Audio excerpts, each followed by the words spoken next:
दोस्तों नमस्कार।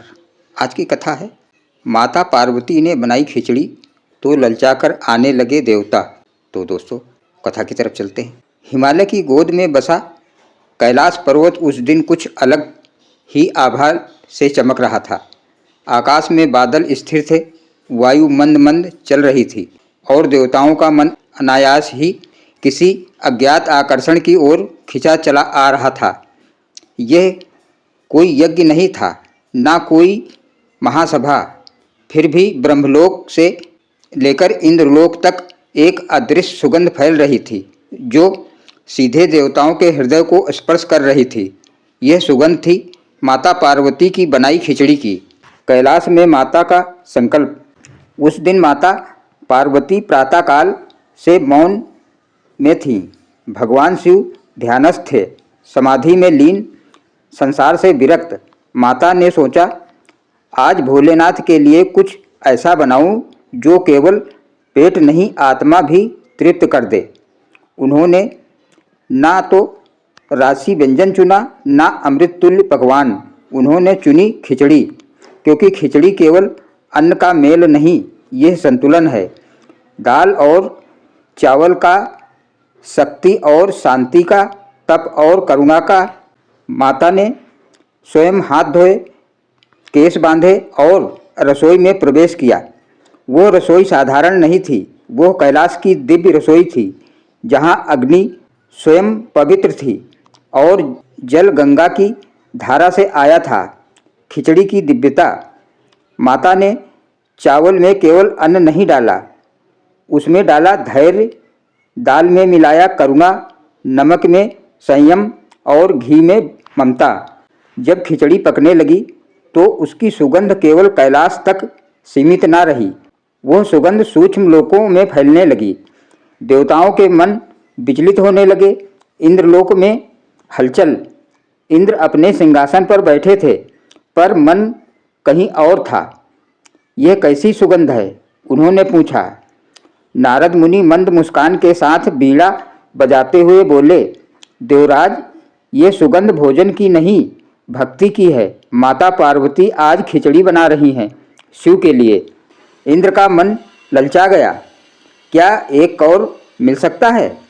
नारद हंसे। जो निष्काम भाव से आए उसे अवश्य। देवताओं का कैलाश की ओर प्रस्थान। सबसे पहले इंद्र चले, उसके पीछे वरुण, अग्नि, वायु, सूर्य, सब देवता किसी न किसी बहाने कैलाश की ओर निकल पड़े। कोई कहता शिव के दर्शन करने हैं, कोई कहता माता के चरणों में प्रणाम करना है, पर सत्य यही था, खिचड़ी की सुगंध ने सबको बांध लिया था। नंदी का प्रश्न। कैलाश द्वार पर नंदी खड़े थे। उन्होंने देखा देवताओं की कतार लग रही है। इतने देवता आज? नंदी ने पूछा। इंद्र ने संकोच से कहा, बस माता के दर्शन। नंदी मुस्कुराए। वे सब समझ रहे थे। माता पार्वती की दृष्टि। माता पार्वती सब देख रही थी। उन्होंने खिचड़ी उतारी और मंद स्वर में कहा, जो भी आए उसे भूखा ना लौटाओ, पर ध्यान रहे यह खिचड़ी अहंकारियों के लिए नहीं, केवल विनम्रों के लिए है। शिव का मौन और मुस्कान। भगवान शिव ध्यान से उठे। उन्होंने रसोई से आती सुगंध को महसूस किया और हल्की मुस्कान आई। पार्वती, उन्होंने कहा, आज तुमने खिचड़ी नहीं बनाई, तुमने संसार को बांध लिया। पहला कौर, पहला पाठ। इंद्र को पहला कौर मिला। जैसे ही उन्होंने खाया, उनका गर्व पिघल गया। माता, इंद्र बोले, आज समझ आया, राजसिक भोजन नहीं, सात्विक भाव ही सच्चा अमृत है। अग्नि ने खाया, उनकी ज्वाला शांत हो गई। वायु ने खाया, वे स्थिर हो गए। वरुण ने खाया, उनका चंचल जल शांत हुआ। सूर्य ने खाया, उनका तेज कोमल हो गया। नारद का गीत। नारद ने बीड़ा उठाई और गाया, खिचड़ी नहीं यह माया का भेद, माता के हाथों बना जीवन का वेद। जो इसे खाए वो झुके बिना रहे ना, अहंकार का यहाँ कोई स्थान रहे ना। देवताओं की सीख। एक एक करके देवताओं ने स्वीकार किया कि वे यज्ञों से तृप्त नहीं हुए थे, पर इस साधारण खिचड़ी ने उन्हें भीतर तक बदल दिया। माता पार्वती बोली, जब भोजन प्रेम से बनता है तो वह शरीर नहीं संस्कार बनता है। कैलाश में अन्नपूर्णा का वास। उस दिन के बाद माता पार्वती को अन्नपूर्णा के रूप में भी स्मरण किया जाने लगा। कैलाश में यह नियम बना, कोई भी भूखा ना जाए, चाहे वह देव हो, दानव हो या मानव। देवताओं का लज्जित प्रणाम। जाते समय सभी देवताओं ने हाथ जोड़कर कहा, माता, आज आपने हमें याद दिलाया कि शक्ति का मूल सरलता में है। शिव का अंतिम वचन।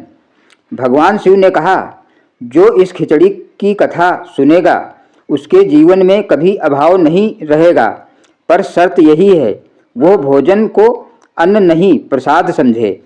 कथा का सार। इस कथा में खिचड़ी केवल भोजन नहीं, यह संदेश है कि भक्ति दिखावे में नहीं, सरलता में बसती है।